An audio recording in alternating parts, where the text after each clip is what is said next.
사무엘상 26장 1절 12절 무죄할 수 있겠느냐? 무죄할 수 있겠느냐? 그러니까 주의 기름 부음 받은 자를 이제 치고 손을 대고 공격하고 죽이고 인 거예요. 무죄할 수 있겠느냐? 주의 기름 부음 받은 자를 대적하지 마라 이건데요. 자, 사무엘상 26장 9절입니다. 같이 읽겠습니다. 사무엘상 26장 9절. 이에 다윗이 아비새에게 이르되 그를 멸하지 말라. 왜냐하면 누가 자기 손을 내밀어 주의 기름 부음 받은 자를 치고도 무죄할 수 있겠느냐? 주의 기름 부음 받은 자를 치지 마라 이거죠. 나발은 그렇게 죽이려고 하고 그죠. 그래서 차별이죠. 예, 차별이 맞습니다. 여러분 사람 차별이 없다 생각하는 분들이 많은데 차이를 두고 차이를 두는 겁니다. 차이를 두는 거 당연히 차이를 둬야 됩니다. 무죄할 수 있겠느냐? 자, 기도합시다. 위대하시고 거룩한 주님 하나님 감사합니다. 이 아침에 또 주의 영을 충만케 하시고 은혜를 많이 허락해 주시옵소서. 아침에 햇살이 저에게 비치는 것 같이 그렇게 주의 은혜, 주의 말씀의 빛이 저에게 임하기를 원합니다. 아버지 성령을 통해서 늘 저희를 가르쳐 주시고 깨우쳐 주시옵소서. 말씀이 저희 마음속에 기억나게 하시고 아버지 하나님 또 잘 이해되게 해주시옵소서. 그래서 믿음과 잘 결합하게 하시고 말씀이 자유로운 행로를 얻어서 저희 속에서 참 권능 있고 효력 있게 일하고 또 이 말씀이 자라서 열매를 맺도록 도와주시옵소서. 아버지 하나님 정말 순간순간 저희가 주의 도움을 필요로 하고 주의 인도하심을 필요합니다. 주가 없이는 저희가 아무것도 아닙니다. 모든 것을 존재케 하신 주님, 모든 걸 창조하신 그 창조주 하나님께서 권능의 말씀으로 저희를 붙들어 주시기를 간구하고 전능자주 하나님께서 또 무엇보다도 시시때때로 주의 말씀의 은혜, 성령의 은혜를 넘치게 하여 주시옵소서. 오늘 주의 첫날입니다. 이 자리에 모인 모든 분들이 주 앞에 있습니다. 주 하나님께서 복을 주시옵소서. 또 아버지는 말씀을 전하는 자나 듣는 자가 모두 주의 말씀으로 충만한 그런 시간이 되도록 도와주시고 또 주의 교훈, 주의 훈계를 받게 해주십시오. 감사드립니다. 주의 성기도합니다. 아멘. 예. 오늘 공부할 주의 말씀은 이제 사울이 다시 한번 다윗을 죽이기 위해서 군대를 이끌고 추격하는 장면입니다. 예. 3,000명의 군대를 이끌고 왕의 친위 되죠. 3,000명을 이끌고 추격을 하는 장면인데 1절에 사울은 다윗을 죽이지 않겠다고 맹세한 적이 있습니다. 이제 자기 옷자락을 베인 적 있죠. 그때 맹세를 했는데 사울은 동굴에 들어가 자기 발을 내렸다가 그곳에 있던 다윗과 그의 군사들에게 죽임을 당할 뻔했습니다.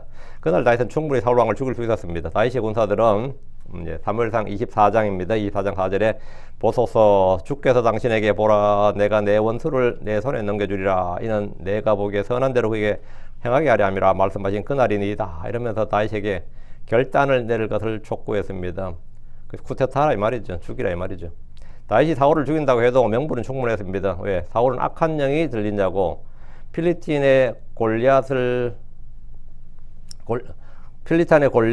죽임으로 국의 영웅이 된 다윗을 까닭없이 민족의 영웅인데 까닭없이 죽이려 한다는 것만으로도 그를 탄핵할 수 있는 탄핵 사유가 되고도 또 정면의 빌미가 되고도 충분합니다. 게다가 사울 왕은 제사장들 85명을 85을 집단 학살한 사건이 있었는데 그건 미치광이죠. 이런 정신병자 같은 이런 미치광이 악한 영이 들린 마귀 들린 통치자는 끌어내려야 한다. 이것도 명분이 되죠. 살인자란 말이에요. 집단 학살한 살인자고 제사장들의 도시를 모조리 멸함으로써 스스로 죄와 불복을 넘치도록 했습니다. 그러나 다윗은 일어나서 사울의 겉옷자락을 몰래 베었을 뿐입니다. 다윗의 마음이 그를 쳤기에 다윗은 차마 그를 죽일 수 없습니다. 이유는 사울이 주의 기름 부음 받은 자이기 때문입니다. 다윗은 사울을 죽이자고 말하는 자기 부하들에게 지금 오늘 본문입니다. 24장 6절이네요. 주께서 내가 내 주인 곧 주의 기름 부음 받은 자에게 이 일을 행하는 것 즉 내 손을 내밀어 그를 대적하는 것을 금하시나니 이는 그가 주의 기름 부음 받은 자이기 때문이니라.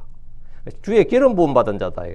그리고 그들에게 사울을 죽이지 못하도록 엄히 금지하는 명령을 내렸습니다. 그는 사울을 죽이고 그의 왕제나 왕국을 찬탈하려 하지 않았습니다. 지금도 기회만 되면 얼마나 권력을 찬탈하려고 애를 많이 써요. 권력을 찬탈 기회만 되면. 그리고 현대사회도 그래요. 현대사회도. 요즘 한국 보세요. 그가 만약 쿠데타든 혁명으로 왕이 되면 훗날 군권을 가진 또 다른 사람이 왕을 죽이고 왕위를 찬탈할 수 있습니다. 다윗도 그렇게 했는데 다윗도 그렇게 했는데 다윗이 주의 기름 부음 받은 자를 존중했던 것은 주 하나님을 존중하는 겁니다. 지금 다윗은 사울이 아니라 사울을 왕으로 삼으시고 그에게 기름을 부으신 주를 두려워하는 겁니다. 우리가 형제들을 사랑하는 것은 그 사람의 외모를 사랑하는 것이 아니라 그를 낳으신 분을 사랑하는 겁니다. 내가 크리스천이란 가장 강력한 증거 중 하나는 형제 사랑입니다. 요한일서 5장 1절에 누구든지 예수님께서 그리스도심을 믿는 자는 하나님에게서 태어났느니라. 이건 팩트죠. 또 낳으신 그분을 사랑하는 모든 자는 그분에서 난 자도 사랑하느니라. 그러니까 내가 하늘에서 난 자냐, 하나님을 사랑하느냐, 뭘로 알 수 있느냐 이거예요. 그분에게서 난 자도 사랑하느니라. 하나님을 사랑합니까? 그럼 하나님께서 난 자를 사랑한 것은, 하나님께서 난 자를 사랑한 것은 당연한 일입니다. 내 안에 이웃 사랑, 형제 사랑이 있다면 그 사람 안에는 하나님의 사랑이 있는 겁니다. 형제를 미워한다면 그 사람 안에는 하나님의 사랑이 거하지 않습니다. 다시 자기를 죽이려 군대를 몰고 오는 사울을 존중하고 그를 대적하지 않고 피했던 이유가 이겁니다. 다윗은 하나님께서 주의 기름 부음 받은 자를 대적하는 것은 금하신다. 주의 기름 부음 받은 자에게 손을 대는 자는 무죄할 수 없다. 이 사실을 정확히 알고 있었고 그렇게 믿고 있었습니다. 이건 다윗의 믿음이에요. 다윗 자신의 믿음이라. 다윗만 하나님 믿는 거 아니잖아요. 아비새도 하나님 믿어요. 응? 그렇죠? 아히멜렉도 하나님 믿고, 다윗의 부하들도 다 하나님 믿는 사람, 다 유대인들이고 하나님 믿는 사람들이지 하나님 안 믿는 사람 아닙니다. 다 같은 신자들이에요. 근데 다윗은 이 사실에 대해서는 다른 부하들이 갖고 있지 않는 정확한 신앙을 가지고 있었습니다. 무죄할 수 없다 이거예요. 그래서 그는 사울 왕이 자기를 몇 번이나 죽이려 했음에도 그를 대적하지 않았습니다. 힘이 없어서가 아닙니다. 기회가 없었던 것도 아니에요. 기회도 있었고 힘도 있습니다. 그는 자기의 군대가 있었고 말 한마디면 사울을 죽일 수 있는 그런 부하들이 많이 있었습니다. 다윗은 나발에 대해서는 서슴없이 칼을 빼들었지만 사울 왕에 대해서는 완전히 다른 모습을 보여줬는데 이는 사람을 차별해서 그런 거냐, 이중성이냐. 사울 왕에 대해서는 예외 규정, 특별 규정을 두고 있었던 겁니다. 이유는 사울이 주의 기름 부음 받은 사람이라는 것이 전부입니다. 우리가 사람을 죽여서 안 되는 이유는 하나님의 형상으로 지음 받았기 때문입니다. 다른 이유가 없습니다. 우리가 형제를 사랑하고 미워해서는 안 되는 것은 그가 하나님에게서 태어난 사람이고 주께서 사랑하라고 명령을 주셨기 때문입니다. 자, 본문 1절. 그리고 10사람들이 기브아에 와서 사울에게 나와 말하였더라. 다윗이 여시몬 앞 하길라 산에 자기를 숨기지 아니하나이까. 자, 10사람들이 이제 정보를 주는 거죠. 그리고 10사람들이 기브아에 와서 사울에게 나와 말했다는 기록은 사무엘상 23장에서 그들이 다윗의 행적을 감시하고 발견하는 대로 사울 왕에게 고하기로 약속했기 때문입니다. 10사람들은 사울과 다윗의 정치적 게임, 그 권력 투쟁에서 사울 왕을 지지하고 그를 따르기로 했습니다. 사울 왕을 공개 지지한 유일한 사람들이 10사람들입니다. 그때 사울은 감격해서 그들을 축복했습니다. 10사람들은 다윗이 여시몬 앞 하길라 산에 있다는 것을 알고 즉시 사울 왕에게 그 사실을 알렸습니다. 군대를 출동하러 잡아라 이거죠. 다윗은 갈멜을 떠나서 이곳으로 왔습니다. 10사람들은 다윗이 그곳으로 오자 사울 왕에게 다윗을 잡을 수 있도록 그가 있는 곳의 위치를 알려줬습니다. 그들 자신의 힘으로는 다윗을 체포하거나 죽이는 일이 어려웠기 때문에 왕에게 알리고 왕이 직접 군대를 데려와서 동원해서 다윗을 체포하라, 잡아라, 처리하라 이 말이죠. 2절. 그때 사울이 일어나 이스라엘에 택한 사람 3천과 함께 십광야로 내려갔으니 십광야에 있는 다윗을 찾기 위함이었더라. 그때 사울이 일어났습니다. 일어났다는 말은 다윗을 잡기 위해서 일어났다, 군대를 일으켰다 이 말입니다. 다윗의 군대가 600명입니다. 그럼 보통 이 공격한 입장에서는 3배의 군사력이 있어야 된다 그래요. 그래 비등비등하다 그럽니다. 수비와 공격은 그렇습니다. 그런데 그럼 최소 1800명이죠. 그럼 넉넉하게 하려면 5배는 가야 되는 거죠. 3000명을 한 겁니다. 공격하는 입장에서는 그를 잡으려면 이제 4-5배 인원을 동원해야 됩니다. 사울은 전에도 3000명을 데려왔는데 이번에도 3000명을 택하여 십광야로 내려갔습니다. 아마 얘들이 친위부대일 겁니다. 얘들은 왕이 직접 선정한 정예부대로 다윗의 군대와 맞서 싸우면서 충분히 이길 수 있는 그런 규모의 병력입니다. 사울은 다윗이 다른 곳으로 옮기기 전에 신속히 출동했습니다. 사울의 군대가 출동한다는 정보가 세면 다윗이 다른 장소로 이동할 수 있고 그럼 허사입니다. 십사람들은 다윗이 여시몬 앞 하길산에 숨어 있다는 매우 구체적인 정보를 제공했습니다. 그럼에도 사울은 십광야에 가서 다윗이 어디에 은신해 있는지를 또 찾아야 됩니다. 뭐 광야라는 게 산이라는 것이 그냥 어떤 적이 아니란 말이죠. 그러니까 또 거기 가서 또 수색을 해야 되는 거죠. 다윗이 지금 게릴라 전술을 펴고 있습니다. 광야나 산에서 자기를 숨기고 적이 오면 도망가는 그런 형식입니다. 다윗은 왕의 군대를 공격하고 빠지는 것이 아니라 일방적으로 충돌을 피하는 전술을 쓰고 있습니다. 왕과 싸우는 것은 이스라엘의 내전이고 또 내란이 됩니다. 내분이 일어나면 외적의 침입을 받을 수 있는 빌미를 제공합니다. 이것은 전에도 한번 경험한 적이 있습니다. 왕조국가에서 왕의 군대와 맞서 싸우는 것은 어떤 명분을 내세워도 무조건 반역입니다. 왕조국가에서 왕을 대적하면 뭐 무조건 반역인 거예요. 다윗은 반역자가 되는 것을 원치 않았고 군사혁명을 일으킨 것도 원치 않았습니다. 3절. 그리고 사울은 여시몬 앞 하길라 산의 길가에 진을 쳤더라. 그러나 다윗은 광야에 머물렀더라. 그리고 그는 사울이 자기를 따라 광야로 들어온 것을 보았더라. 사울은 10사람들이 얻은 정보에 따라 여시몬 앞 하길라 산에 이제 가서 길가에 진을 쳤는데 하길라 산은 십광야 동쪽에 있고 길가라고 하면 우리 길가 길 연말이요. 이 대로변인데 예루살렘 방에서 네겜 지방의 아라스로 통하는 왕의 대로 킹 사회에 있죠. 그걸 길가라 그럽니다. 왕의 대로 곁에 거기 쳤다 이 말입니다. 그러나 다윗은 광야에 머물렀더라 했는데 그러나 이 말은 뭐냐? 사울이 진을 친 곳은 다윗이 있던 곳이 아니다 이 말입니다. 다윗은 하길라 산이 아니라 광야에 있었습니다. 다윗은 사울이 진을 친 맞은편 고지대에 있었던 것으로 보입니다. 6절을 보면 6절에 다윗이 내려가겠느냐 이랬거든. 내려가겠느냐 하면 자기들 위에 있다 이 말이죠. 이런 곳에 진을 치고 있으면 사방이 트여 있기 때문에 대규모 군대 이동이 한눈에 들어옵니다. 3천이나 되는 사울의 군대가 광야로 들어오니까 뭐 눈에 보이지 않을 수가 없는 거죠. 다윗은 자기 진에서 사울의 자기를 따라 광야로 들어온 걸 봤습니다. 사울은 다윗의 움직임을 볼 수 있었고 사울은 다윗의 움직임을 볼 수 없고 다윗은 사울의 움직임을 볼 수 있고 이렇게 되면 이제 사울이 다윗을 잡는 건 거의 불가능해집니다. 4절 그러나 다윗이 정탐꾼들을 보내었으며 확실히 사울의 용서를 깨달았더라. 대규모 군대가 오는데 저 군대가 사울의 군대냐 누구 군대냐 이제 이걸 찾는 거죠. 다윗은 정탐꾼들을 보냈습니다. 3천이나 되는 군대가 움직이는 걸 보면서 그 군대가 누구의 군대인지를 알아보는 것인데 외적이라면 다윗은 이곳에서 적들을 맞아서 게릴라 전포를 싸우면 됩니다. 싸우면 돼요. 그럼 왕이 보낸 군대라면 다른 곳으로 피해야 됩니다. 왕이 보낸 군대라면 이제 싸우면 안 되고 피해야 되죠. 다윗은 정탐꾼들을 보내서 사울의 온 걸 확실히 알았습니다. 다윗은 정탐꾼들을 통해서 사울의 움직임을 모두 파악하고 있습니다. 사울은 지금 다윗이 어느 곳에 있는지 아는 정도고 군대를 보내서 수색해야 되는 입장입니다. 그러나 다윗은 사울의 움직임을 손금보다 훤히 보고 있었습니다. 다윗의 군대는 그 수에서 사울의 군대의 5분의 1에 불과하지만 병력의 차이는 아무런 문제가 되지 않았습니다. 그는 주의 기름 부음 받은 자로서 확신이 있었고 지금 현재 아내가 된 아비가일의 말대로 원수가 누구든지 두려울 것이 없었습니다. 그는 주께서 직접 나발을 치시는 걸 봤습니다.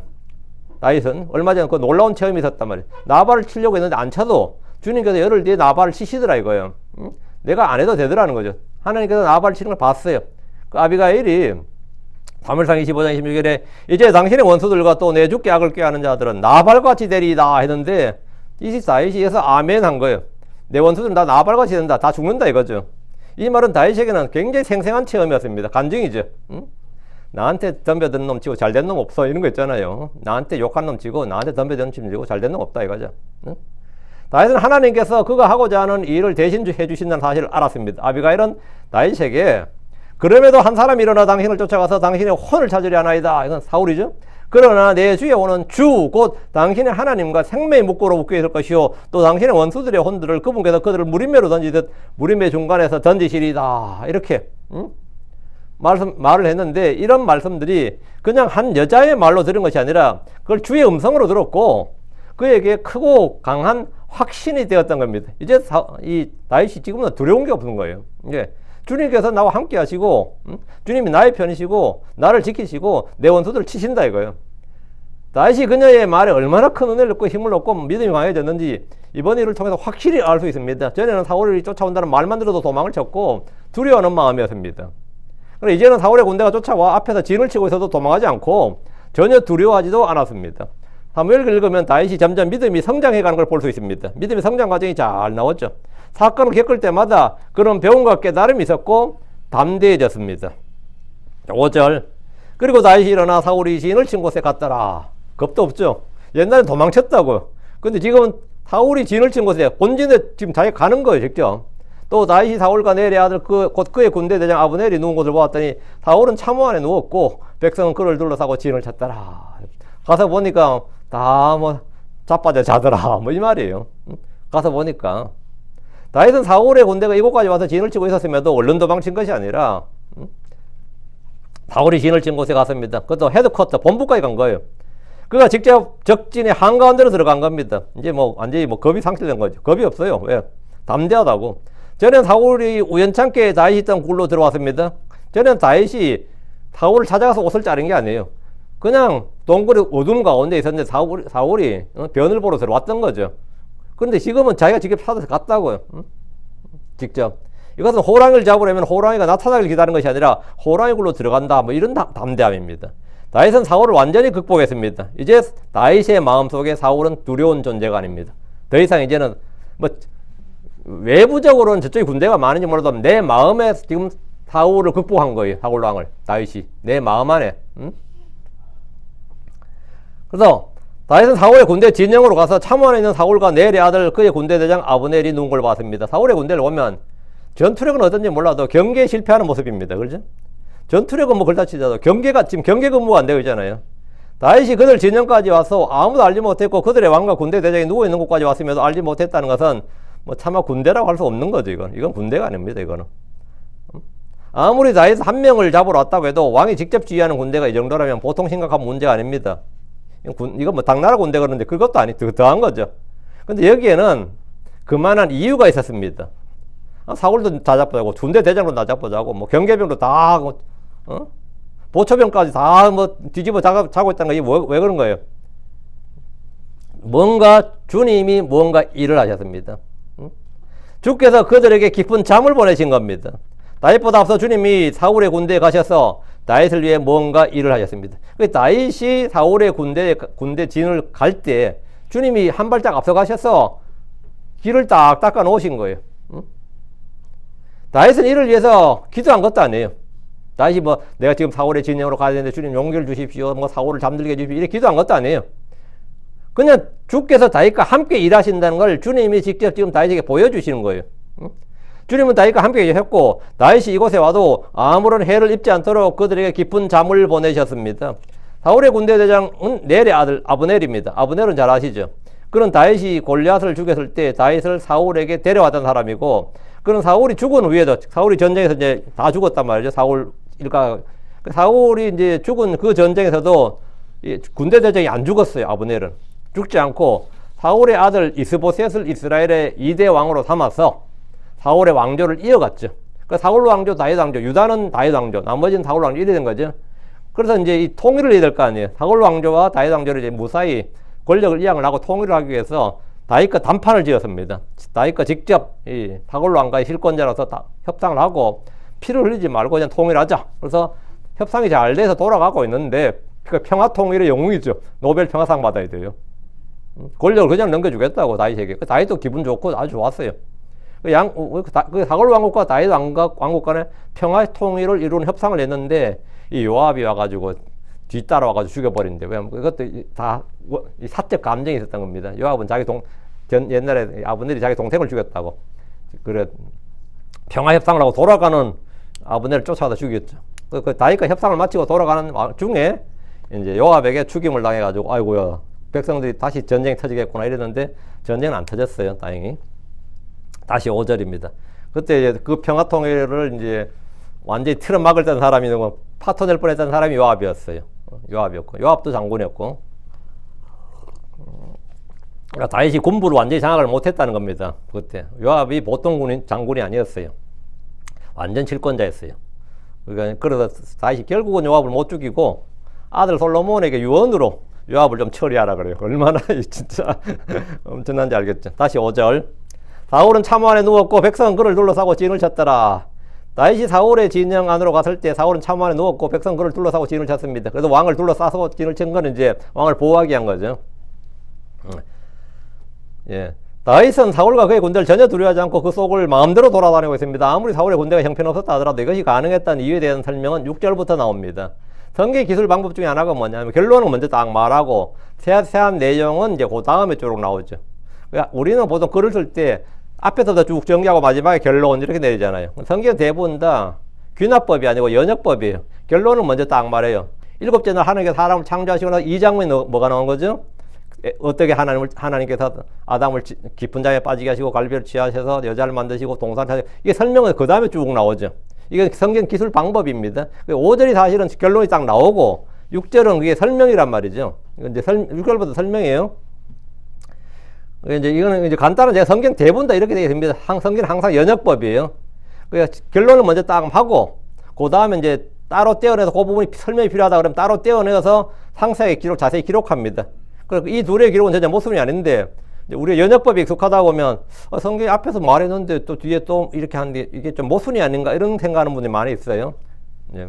창세기 1장하고 2장을 모순이라고 보는 분 굉장히 많더라고요. 왜 모순이냐고? 모순이 아니고 설명이라고. 설명. 이런 기술 방법을 모르면 이제 성경이 모순이다, 성경이 오류다, 뭐 이렇게. 전에 한국에 이제 굉장히 이어령 씨라고 있어요. 지금 돌아가셨는데 문화부 장관도 하시고 아주 유명했습니다. 근데 그분이 뒤늦게 70이 넘어서 예수를 믿었어요. 일본서. 그런 이제 그분이 아주 박학다식한 분입니다. 그래서 성경을 쭉 읽어보니까 1장부터 막히는 거예요. 그 2장인데 뭐 1장하고 2장은 상당히 못 손대는데 양립할 수가 없는 구절이다 해가지고 목사님한테 갔나 봐.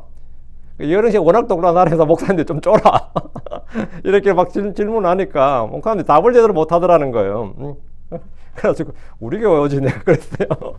차라리 우리 교회를 좀 오지. 그 양반이 뭘 또 그런 데 가가지고 목사님들 당황시켜. 내가 무슨 질문했는지 보니까 이거더라고, 이런 거더라고. 그 연역법과 귀납법의 차이입니다. 그럼 반대하는 겁니다. 그럼 그 사람은 그냥 딱 알아듣습니다. 성경은 연역법이고 당신들이 쓴 글이나 뭐 이건 대부분 다 귀납법을 써서 그렇다고. 자, 6절입니다. 예. 그때 다윗이 헷쪽 속 아히멜렉과 수르의 아들이요 요압의 형제인 아비새에게 대답하여 말하였으니 이르기를 누가 나와 함께 진영으로 사울에게 내려가겠느냐. 이 아비새가 말하였더라. 내가 당신과 함께 내려가겠나이다. 뭡니까? 역순이죠. 5절은 먼저 결론이었잖아요. 이미 가서 참화에까지 들어간 내용인데 6절은 뭐예요? 다시 이제 설명이죠. 어떻게 이 사울의 참화에까지 가게 됐느냐. 다시 시작부터 나오는 겁니다. 이게 성경 기술 방법이에요. 여기. 네. 이 구절은 앞에서 이제 다윗이 사울의 진영에 어떻게 갔는지를 자세히 설명을 하는 겁니다. 사울이 길가에 진을 쳤을 때 다윗은 헷쪽 속 아히멜렉과 수르의 아들이요 요압의 형제인 아비새에게 두 사람에게 그랬어요. 측근인 거죠. 누가 나와 함께 진영으로 사울에게 내려가겠느냐. 뭐 둘 다 가자가 아니라 둘 중에 한 명을 택하는데 다윗이 딱 찍질 않고 너희 중 자원한 사람하고 같이 가겠다는 거예요. 근데 헷쪽 속 아히멜렉은 미쳤나 내가 왜 가? 이래 됐고 아비새는 내가 가겠다 이래 된 거죠. 근데 그 아비새가 이제 다윗에게 픽 되는 겁니다. 그때부터 이제 승승장구하는 거지. 아히멜렉은 여기서 이제 눈 밖에 나는 거예요.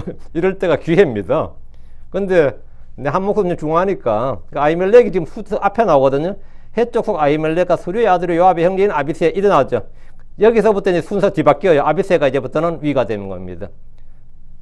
예. 누가 나와 함께 진영으로 사울에게 내려가겠느냐? 그럼 어떻게 되겠죠? 충성경제 한다면 서로 제가 가겠나이다 그러겠죠.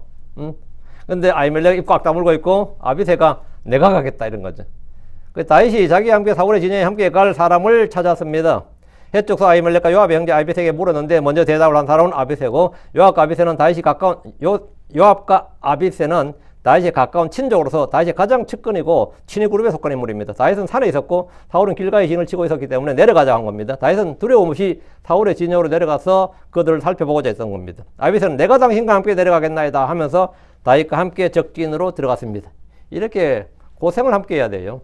함께 고난을 같이 받고 어려울 때 같이 해야지 편안할 때 같이 하는 게 아니고 어려울 때 같이 해야 돼요.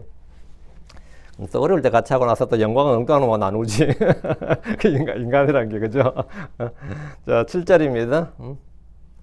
이처럼 다윗과 아비새가 밤에 그 백성에게 갔는데 보라, 사울은 참호 안에서 누워 자고 있었고 그의 창은 그의 베개 옆 땅에 꽂혀 있더라. 그러나 아브넬과 백성이 그를 둘러싸고 누웠더라. 이게 7절이 뭐죠? 다시 5절의 내용이죠. 예. 다윗과 아비새가 밤에 그 백성에 갔습니다. 사울의 병사들은 다윗이 올 줄은 꿈에도 행하지 않았던지 아예 경계 근무조차 서지 않았습니다. 다윗이 사울의 진영에 갔을 때 사울은 참안에 누워서 자고 있었다 그랬어요. 그의 창은 그의 베개 땅에 꽂혀 있었습니다. 사울은 최소한 경계 병사를 세워두고 잠을 자야 했습니다. 군대 대장이었던 아브넬이라도 불침번을 세우고 경계 근무를 철저하게 한 뒤에 잠을 자야 됩니다. 그런데 이들은 사울을 참안에 두고 그를 둘러싸고 함께 자고 있었습니다. 좀 우리가 밖으로 볼 때 참 한심한 군대죠. 다윗은 이전에는 사울을 두려웠지만 지금은 한 사람만 데리고 진영 안으로 직접 올 정도로 두려움이 없었습니다. 사울의 군대가 허당으로 생각했을 수도 있지만 하나님께서 자기를 지키신다는 그런 믿음이 있었기 때문입니다. 다윗은 한 가지 사건을 겪을 때마다 점점 성장하고 있습니다. 전에는 자기 한 몸을 지키는 것도 힘들어했습니다. 그런데 이제는 직접 사울의 진영을 찾아갈 정도였습니다. 자기를 잡으러 온 왕의 군대에게 직접 간 겁니다. 다윗이 이후로 전쟁터에서 아무런 두려움 없이 그냥 치고 나갔던 것은 주께서 그와 함께 한다는 믿음이 있었기 때문입니다. 크리스천들도 우리는 주님과 함께 계시다는 믿음이 있어야 됩니다. 주님이 나와 함께 계신다. 이거 굉장히 중요한 겁니다. 주님이 나와 함께 계신다. 이래 믿는 사람은 갑작스러운 사고로 죽거나 암살을 당하거나 이 왕도 말이죠. 내가 천명을 받았다고 믿는 왕은 말이죠. 어떻게 하냐. 하나님도 없든 뭐가 없든 간에 다 이겨나가요. 근데 그게 없는 사람들은 항상 두려움 가운데 떨다가 사고 나는 게 아니라 지가 먼저 죽어 보면 너무 스트레스 받아서 뭔가 일 터져 죽는다고. 그건 목사도 마찬가지. 내가 하나님께 소명을 받았다 믿는 사람들은 지 마누라 일찍 죽어도 목사 오래 살잖아요. 대부분. 그렇죠? 개척교회 목사 보면 그래요. 목사님들 보니까 참 특이하더라고. 스트레스는 다 지 마누라 받고, 응? 그렇죠? 선교사들도 대부분 다 그렇고. 응? 왜 그러냐면 이 천명을 받아야 돼. 그러니까 이 반대로 누구나 마찬가지입니다, 여러분들. 자기가 하나님께 소명을 받, 나는 하나님으로부터 나 기름 부음 받았다. 난 하나님 나를 부르셨다. 하나님께 나를 나와 함께 계신다. 이렇게 믿고 나는 이 일을 할 때까지 이게 하나님께 내게 주신 일이다. 이래 믿는 사람들은요, 오래오래 그냥 그 일 다 할 때까지 살게 주십니다. 그 일 다 할 때까지. 난 그런 거 싫다 그러면은 하나님께 그러냐 하겠지만, 진짜 내가 그렇게 믿으면 그렇게 사는 겁니다. 그렇게 살아요. 그 다윗이 지금 뭐가 달라진 거 전하고? 예. 이 믿음이 달라졌어요. 마태복음 28장 20절에 그리고 보라 내가 너희와 항상 심지어 세상 끝까지 너희와 함께 있느니라. 주님 너희와 함께 있느니라 하잖아요. 히브리 13장 5절에 내가 결코 너를 떠나지 않고 너를 버리지 아니하리라. 주의 약속의 말씀을 믿는다면 우리는 담대히 이렇게 말할 수 있습니다. 담대히 이렇게 말할 수 있습니다. 히브리 13장 6절에 그럼 우리가 담대히 말하되 주는 나를 돕는 분이시니 또 사람이 내게 무엇을 행하든지 내가 두려워하지 아니하리라. 주님 뭐라고요? 주는 나를 돕는 분이시니 주는 나와 함께 하시는 분이 함께 계시는 분이시니 이렇게 내가 스스로 이 성경에 기록된 말씀을 가지고 믿음을 고백하는 거예요. 믿음을 이 말씀을 여러분 은혜 받는다는 게 다른 거 아니에요. 하나님의 말씀을 기억하고 하나님의 말씀을 깨달을 수 있고 그 말씀을 사용할 줄 알면 그게 은혜 받은 겁니다.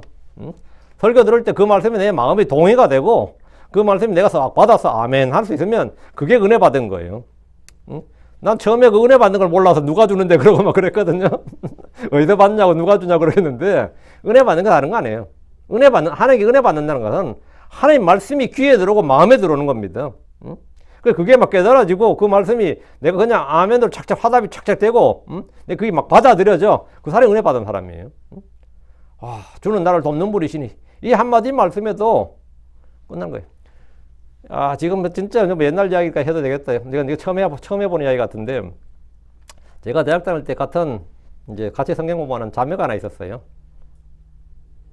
근데 생긴 게 슈렉에 나오는 피오나 상이에요.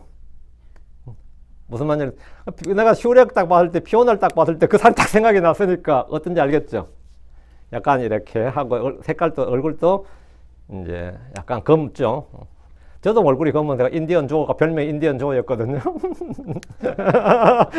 새카매가지고 인디언 조 새카매고 조그만 촌놈이 되니까 바삭 타가지고는 그렇잖아요.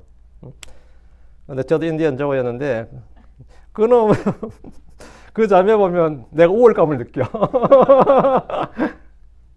근데 그 자매가 진짜 얼굴도 자매들의 얼굴이 이제 아무도 아무 신경 안 쓴다. 나 외모 신경 안 쓴다. 그게 아니잖아요. 본능적으로 그렇잖아요. 근데 하여튼 성경을 공부했는데 창세기 공부하다가요. 창세기 1장 31절 말씀을 받은 거예요. 그 자매 지금 뭐하는지 모르겠네. 하나님께서 친히 만드신 모든 걸 보시니 보라 그것이 매우 좋았더라. 그 저녁과 아침이 6째 날이더라. 이 말씀인데 이제 개혁성경에 힘이 좋았더라 했죠. 하나님께서 그 만든 것을 보시니 힘이 좋더라. 그래서 은혜를 받았어요. 그게 뭔지나 하나님 그 만드신 모든 것 보시기에 힘이 좋았더라. 이게 나도 하나님 만든 창조물이고 하나님 나를 보시 힘이 좋았더라 했는데 말씀 은혜를 딱 받아버린 거예요. 아멘 해버린 거예요. 그 점에 인생이 바뀌어버렸어요. 이제 헌신적이든 뿐 아니라 근데 특이한 건 인상이 바뀌더라고요.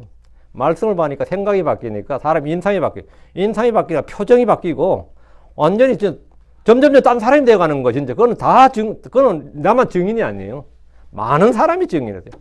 말씀을 받아버리니까 이거 그다음부터는 내가 우월감을 못 가죠. 나도 말씀을 받아야 돼. 말씀을 받아야 얼굴에 빛이 나는 거예요. 얼굴에 빛이 나. 마음에 말씀을 받아버려야 돼.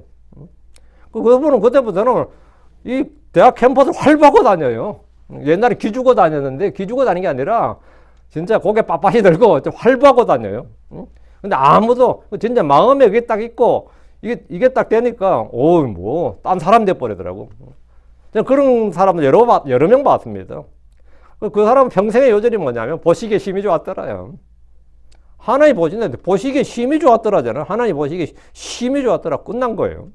하나님 보시기 좋았다는데 뭐 다른 인간들이 뭐라고 하는 건 그들의 평가는 아무것도 아닙니다.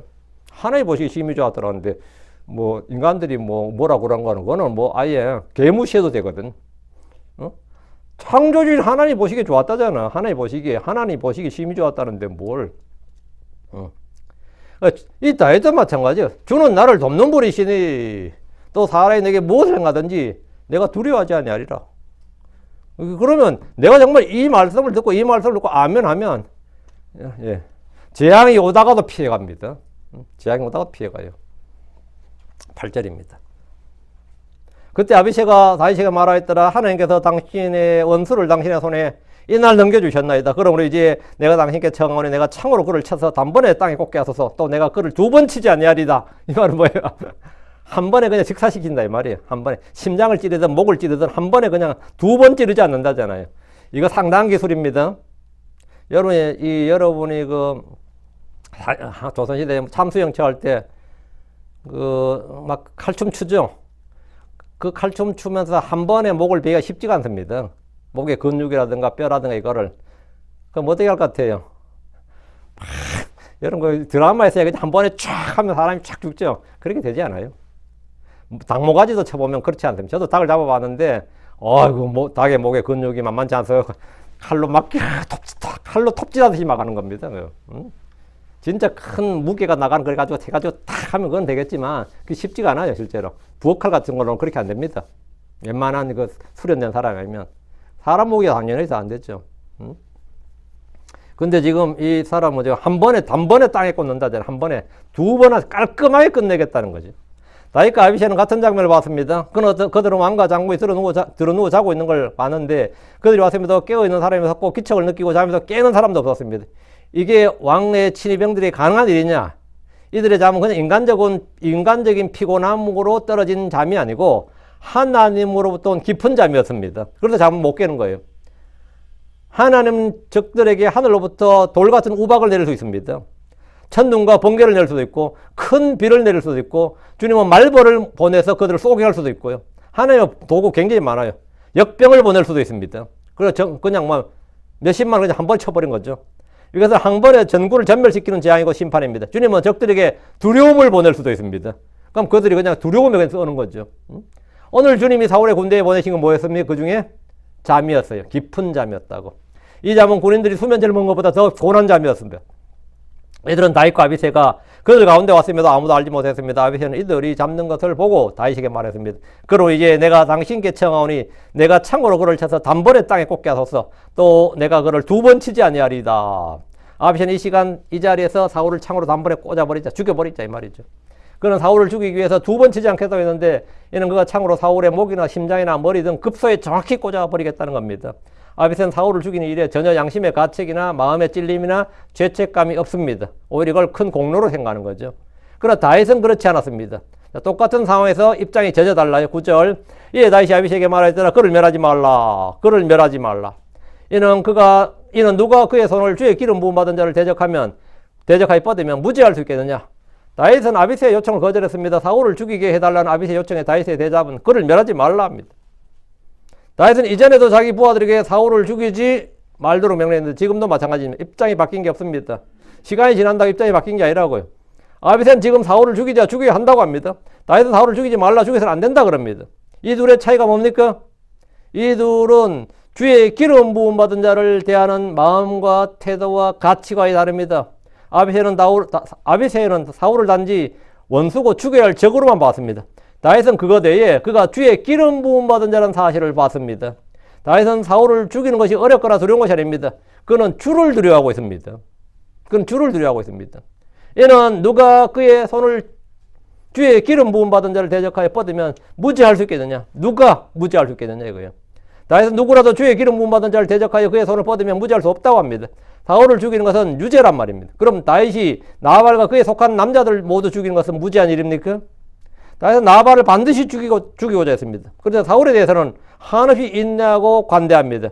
이것은 너무나 편향적이고 차별되고 외모를 따라 판단하고 행동하는 것으로 보입니다. 어리석은 나발이야 다윗을 모욕했을 뿐이지만 사울은 그를 죽이려고 군대를 데려왔습니다. 그런데 그런데 다윗은 사울을 죽이는 것은 유죄라 그럽니다. 다윗이 사울을 죽이지 못하는 이유는 딱 한 가지입니다. 그가 강해서도 아니고 두려워서도 아니고 장인이어서도 아닙니다. 그가 사울을 죽이지 못하는 이유는 그가 주의 기름 부음 받은 자이기 때문이다. 이거 딱 하나입니다. 다윗은 주의 기름 부음 받은 자에 대해서는 그가 비록 악한 영이 들렸고 제사장들을 집단 학살했고 그 도시를 멸하고 자기를 죽이려 군대를 끌고 와도 죽일 수 없다는 겁니다. 이건 다윗이 내가 할 일이 아니고 이 사울에 대한 심판은 전적으로 하나님께 맡긴다 이거예요. 주의 기름 부음 받은 자는 주께서 친히 처리하도록 맡겨야 한다 이 말인데, 이런 교리를 가장 잘 실천하는 교파라 그럴까 교단을 하면 성서 침례교회 쪽이 이러는 게 강해요. 그러다 이제 목사들이 웬만한 사고를 쳐도 성도들이 노터치야. 하나님께서 지시한데, 그 성서 침례교 목사들은 우리 그 점 하나 편해. 그런데 편한 거 아니에요. 하나님 치는 게 훨씬 더 무섭습니다. 차라리 내가 이렇게 목사를 하고 있는데 성도들이 기올라서만 내 멱살 잡고 이거 목줄 잡고 그죠? 넥타이 막 잡아 당기고 이러면 그건 사실 아무것도 아니에요. 인간들이 그러는 거야. 그게 인간이 그렇지 싶고 이제 하나님 지시를 하고 아무것도 안 한 거 하면요. 그게 진짜 두려워 떨 일이에요. 응? 안 그래요? 저는 어떤 게 목사님이 부인이 돌아가셨거든요. 그 돌아가신 지 얼마 안 됐는데 그 목사님이 인물이 좋아요. 설교도 잘하고 교회도 지하에서부터 지상 6층까지 교회도 크고 막 과부들 8명이 막 교회 주변에 전세 오고 이사 오고 막 그러네. 과부 8명이 입후보야. 사모님 입후보자가 치열한 경쟁이 벌어졌는데 다윗 목사님께서 나는 그들 중에 아무도 택하지 아니하였노라 하면서 자기 20대 비서를 부인으로 맞이했는데 교회 쪼개졌습니다. 교회가 쪼개졌는데 쪼개진 정도가 아니고 몇 명 남았지. 그 교회 커요. 그런데 목사님 강당에 올라가서 막 끄집어내리고 넥타이 잡아 당기니까 어떻게 해서 목까지 막 내고 꼴이 말이 아니었습니다. 진짜. 그 목사님 사모님 여기 가등그룹에 와 있습니다. 지금. 나 한번 보려다 차마 못 보겠대. 저보다 어려요. 오늘 그 목사 소식이 어떻게 돌아가셨는지 모르겠네. 하여튼. 그래서 이제 저도 그때 엄청 어렸잖아요. 그 당시에 어렸어요. 진짜 제가 저는 그때 목사도 아니었고. 참, 목사가 누가 결혼하는지 그거 가지고 뭐 난리치냐. 그러는데 지금 시간 지나서 이제 여러 통로를 더 많이 듣게 됐죠. 나중에 이제 사정을 좀 더 많이 듣게 되긴 했는데, 그 가정사 이야기 말고, 그 성도들이 그렇게 덤벼드는 게 사실은 그 목사님 입장에서 굉장히 모욕이고 치욕일지 몰라도, 그게 더 모욕이냐, 아니면 성도들이 아무 말도 안 하고 그냥 가만히 있으면서 주님께서 처리하시리라, 이게 더 힘들 것 같아요. 뒤가 훨씬 더 무서운 말입니다. 뒤가 훨씬 더 무서운 말이에요. 근데 우리 킹젠트 쪽에서는 참 다행스럽게도 하나님께 잘 안 맡겨요. 자기들 손으로 처리하지. 하나님께 맡기기는 우리 쪽은 전부 아비스의 유행이 다윗이 잘 없거든. 직접 처리해. 웬만하면 직접 처리하고 직접 욕하고 이런 쪽이 이쪽은 좀 강하죠. 전에 저희 교회에서 그런 일이 있었는데 그 몇몇 형제들이 딱 그 맛 있었어요. 근데 그 딱 두 명이 딱 그만한 걸 봤는데 그 전에 교회 어디 다니나 딱 보니까 다 성서 침례교 출신들이더라고요. 저쪽 사람들이 확실히 그게 좀 있구나 하는데, 그런 게 좀 더 지금 생각해 보니까 그 사람도 자기가 죄를 안 지었고 또 더 나았다고 생각해요. 우리 별일이 다 있었어요. 그런 거 이야기하면 끝이 없고. 하여튼 다윗은 주의 기름 부음 받는 자는 주께서 처리하도록 맡기자. 이렇게 가죠. 다윗이 마음이 하나씩 넓어서 그를 용서해주고 참고 인내하는 것이 아닙니다. 하늘 의식하는 겁니다. 여기서 우리가 받을 수 있는 교훈은 크리스천들은 모두 주의 기름 부음 받은 성도란 겁니다. 우리 다가 사울과 다윗만 기름 부음 받은 게 아니라 이 신약의 크리스천은 다 뭐죠? 왕가의 제사장이에요. 크리스천 할 때 그리스도인이 뭐예요? 그리스도가 뭐예요? 기름 부음 받은 자입니다. 그러면 인자부터 뭐죠? 기름 부음 받은 사람. 우리 크리스천이라는 자체가 기름 부음 받은 사람이에요. 너희 안에는 주의 기름 부음 받음이 있느니라 이거죠. 너희는 하나님께 기름 부음 우리가 기름 부음 받은 자예요. 여러분 자신의 그 정체성을 좀 알아야 됩니다. 내가 아무리 여기서 이 인생 찌그러지고 지금 내 삶이 개똥같이 뒹구는 것처럼 살아도 그래도 내가 주의 기름 부음 받은 자다. 이거 하나는 확실히 해야 돼요. 한국에 뭐 몰락한 뭐 이시도 나도 왕가의 자손이다 그런 거 있잖아요. 내 전주이시다 몰락한 왕가다 뭐 그런 거 있잖아요. 근데 우리는 뭐냐? 기름 부음 받았다 이거. 그건 자기가 믿으면 그 믿음이 진짜 여러 믿음이 아무것도 알겠죠. 믿음은 정말 믿는 자의 효력이랍니다. 고린도후서 1장 21절. 이제 우리를 너희와 함께 그리스도 안에서 굳게 세우시고 우리에게 기름 부으신 분은 하나님이시니라 했죠. 우리에게 기름 부으시는 뭐라? 하나님이에요. 여러분 다 기름 부음 받은 자. 여러분이 사울이고 여러분이 다윗입니다. 기름 부음 받은 자도 사울이 있고 다윗이 있어요. 뭐 기름 부음 받았다고 다 뭐 저건 아닌데 하여튼 중요한 건 기름 부음 받았다 이걸 확실하다 이 말이죠. 예수를 믿을 때 우리는 성령을 받았습니다. 우리는 왕가의 제사장들이에요. 우리는 영적 희생물들은 영적 제사장들입니다. 그렇다면 우리가 할 일이 뭡니까? 다윗이 사울을 대하는 태도 그런 마음을 가져야 됩니다. 까닭없이 자신을 죽이려는 사울에 대해서 다윗은 원수를 갚지 않고 맞대어 공격하지 않고 손을 내밀어 그를 헤아려 하지도 않았습니다. 자 10절 다시 돌아와서 10절 다윗이 좀 더 말하였더라. 주께서 살아계시는 한 주께서 그를 치시리라 이거죠. 주께서 살아계시는 한 주께서 살아계시거니와 이 말이면 as 이렇게 나오는 거 있죠. 주께서 살아계신다는 것이 뭐죠? 팩트죠. 이건 불변의 직격대. 그와 똑같이 그 as는 원급이에요. 이건 영문법에서 이걸 원급이라 그래요. 다 같은 급으로 말이에요.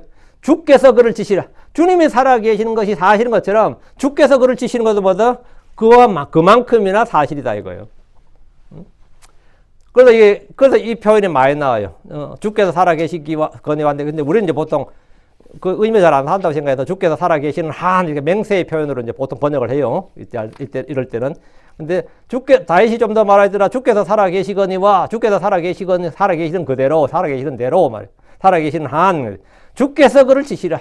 주께서 살아계시는 걸 내가 믿고 한 것만큼 나는 주께서 그를 치시는 것도 믿는다 이 말이. 또는 그의 죽을 날이 이르리라. 혹은 그가 싸움터에 내려가서 멸망하리라. 지금 다윗이 하는 말이 뭐예요? 사울은 셋 중에 하나라는 거예요. 주께서 그를 치시거나 다이렉트로 나발처럼 되는 거죠.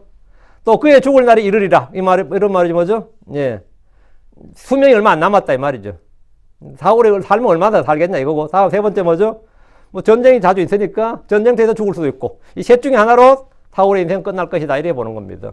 이건 예언인데 다윗도 이제 정확하게 알지는 못하는데 이 셋 중에 하나로 사울은 아마 인생을 맞이할 것 같다. 인생의 종말을 맞이할 것 같다. 이게 10절인데 다윗이 아비시에게 좀 더 말하는 거. 이것은 다윗의 믿음이자 예언입니다. 다윗은 주의 기름 부음 받은 자들에 대해서는 주께서 친히 징계하시고 심판하신다는 사실을 확실했는데 이것은 아비가일이 다윗 앞에서 해준 말이에요.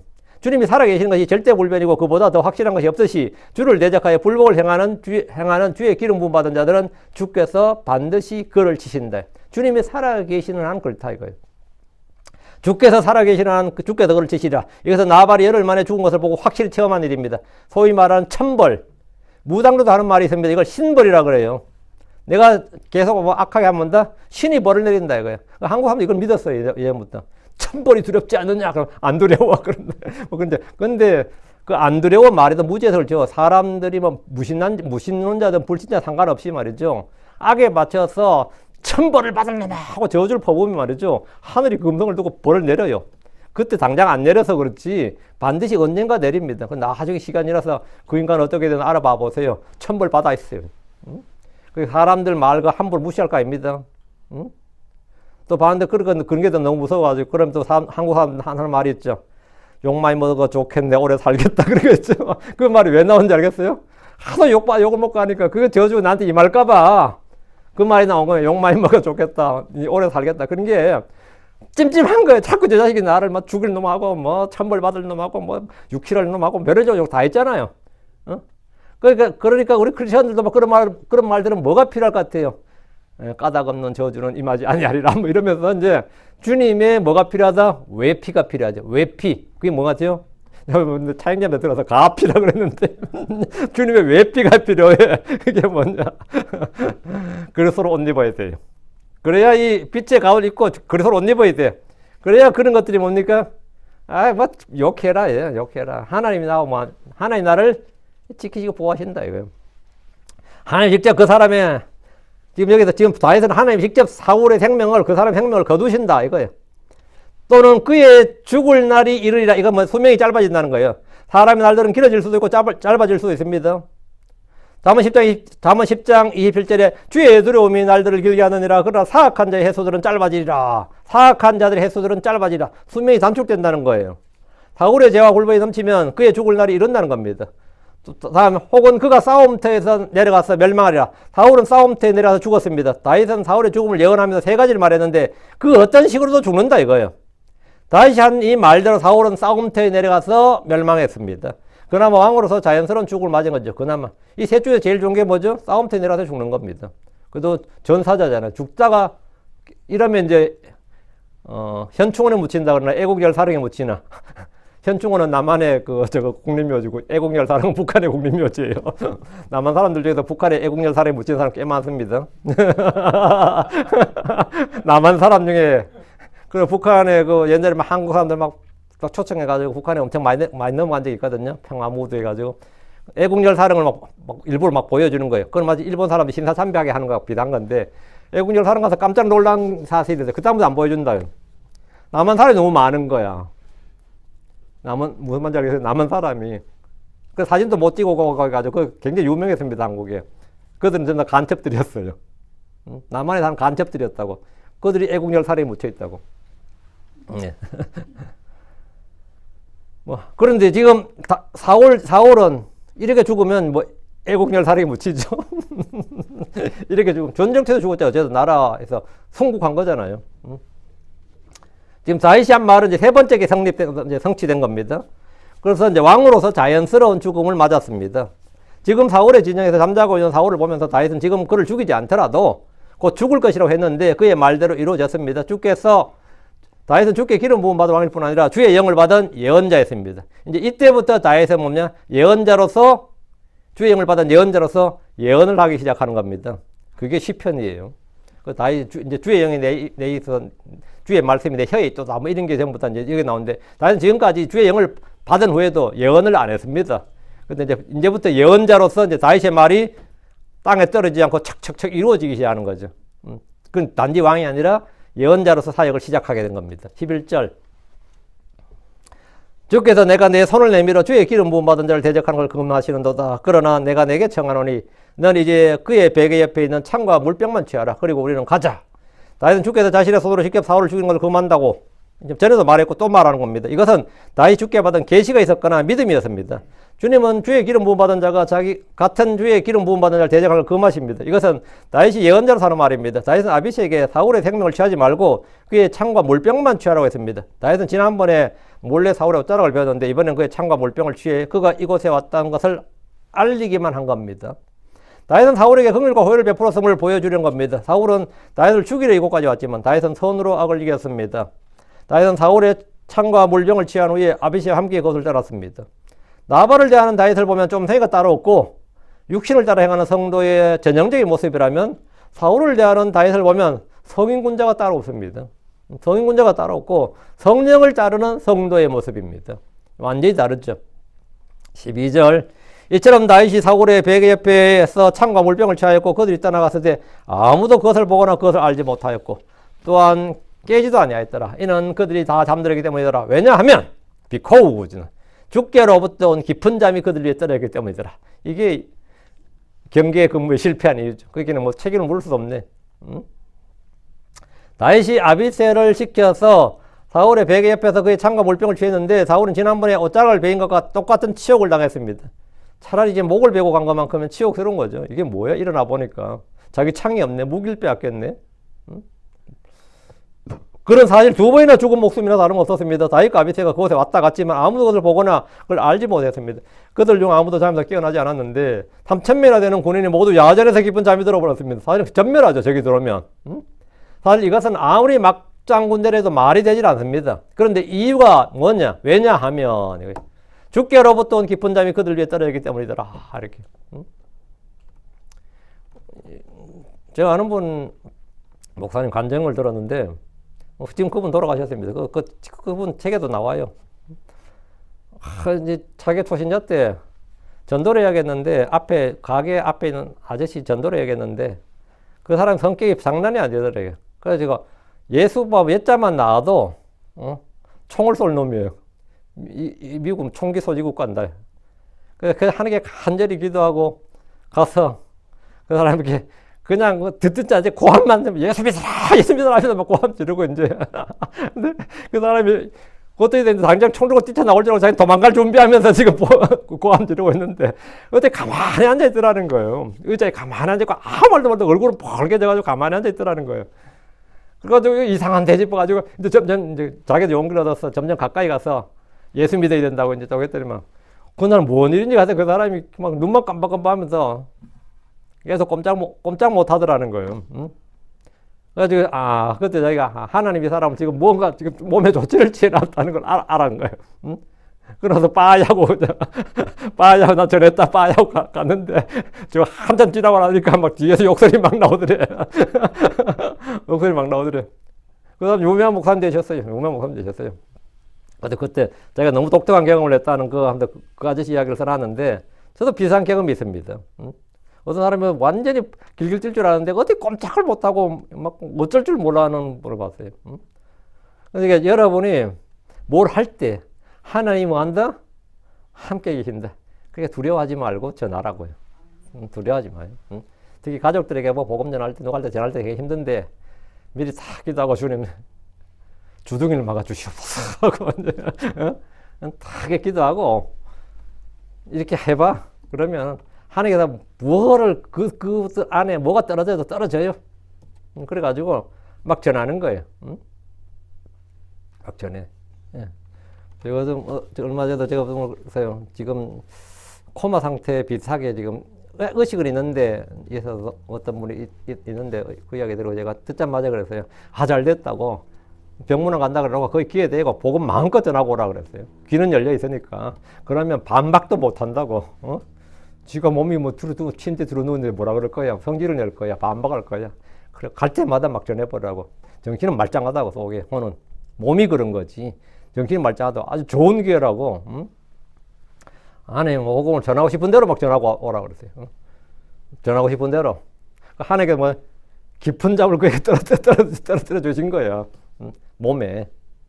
그래서 하면 돼요. 다윗과 아비새가 사울의 진영에 올 때 주님 그들 모두에게 깊은 잠을 보내셨어요. 성경에서 깊은 잠이란 사실은 죽음과 동의어로 사용될 경우가 많습니다. 죽음을 다른 말로 깊은 잠이라 표현하죠. 하나님께서 사울의 군대에 깊은 잠을 보내셨으니까 그 죽음 같은 깊은 잠이에요. 이건 못 깨워요. 하나님께서 거두지 않으면 못 깨는 겁니다. 그래서 다윗과 아비새가 와서 그들 가운데 진영을 막 돌아다녀도 알 수가 없었던 겁니다. 이것은 다윗에게는 하나님이 함께 계신다. 하나님이 나와 함께 일하신다는 증거였고 사울에게 뭐죠? 하나님의 경고였습니다. 사울에게는 내가 이렇게 죽을 수도 있구나. 맞죠? 내가 이렇게 죽을 수도 있구나. 다윗 잡으러 왔다 그냥 저항 한번 못하고 그냥 자다가 죽을 수도 있구나 하는 걸 확실히 완전 무서운 경고였고 다윗에게 뭐죠? 이건 뭐 이제 내가 두려워할 게 없구나 하는 어떤 군대도 내가 두려워할 것이 없구나 하는 좀 큰 위로와 힘을 얻는 그런 주님의 임재를 체험하는 주님이 내가 하는 모든 일에 나와 함께 계신다. 여러분들 이런 또 귀한 감정들과 체험이 넘치길 바라죠. 기도합시다. 위대하시고 거룩한 주 하나님 감사합니다. 하나님께서 은혜 주시고 복을 주시길 간구하며 주행을 충만케 하여 주시옵소서. 그리고 아버지 하나님 저희가 점점 믿음이 하루하루 자라게 해주시옵소서. 처음부터 완전한 사람 없고 처음부터 의롭고 선하고 경건하고 거룩하고 모두 다 성령의 뜻을 따르는 그런 사람은 없습니다. 저희가 비록 기름 부음 받은 자라 할지라도 때로는 사울같이 행할 때가 있고 또 아버지 육신을 따를 때가 많이 있음을 고백합니다. 사랑하는 아버지 하나님 저희를 연단해 주시고 또 저희에게 아버지는 순수한 믿음을 주시고 크고 강한 믿음을 주시고 성령을 따를 줄 아는 지혜와 명철을 주시고 분별력을 주시옵소서. 제가 육신을 따르지 않게 하시고 세상을 따르지 않게 하시고 사람의 의견을 따르지 않게 해주시옵소서. 아버지 하나님 우리가 우리 감정을 따르지 않게 하시고 아버지 하나님 오직 기록된 주의 말씀과 성령의 빛비추임 성령의 조명을 따라 행할 수 있도록 도와주시옵소서. 주의 말씀을 따라 생각하고 주의 말씀을 따라 판단하고 주의 말씀을 따라 행할 수 있는 그런 믿음의 성도를 되게 하시고 주님 우리와 함께 계시다는 선한 이 기록들이 모두 다 참 저희의 체험이 되고 간증이 되고 증언이 되게 하여 주시기를 간구합니다. 저희가 아버지 하나님 그리스도의 표지로서 정말 우리가 다른 사람을 사랑하는 이유 그것은 다른 무엇이 없습니다. 주께서 그것을 명령하셨고 또 아버지는 그들이 주의 형상으로 지음받은 것과 또 주께서 주께 태어난 자들 하나님의 가족들 믿음의 가족들이기 때문입니다. 주 하나님 아버지 저희가 주의 말씀대로 저희에게 그 영을 또 그리스도의 마음을 풍성히 부어주시기를 원합니다. 그래서 이것들이 저에게 무거운 짐이 되지 않고 이것이 어려운 일이 아니라 아버님 저에게 자연스러운 일이 되고 기쁨이 되게 해주십시오. 감사드립니다. 주의 성기도합니다. 아멘. 아멘.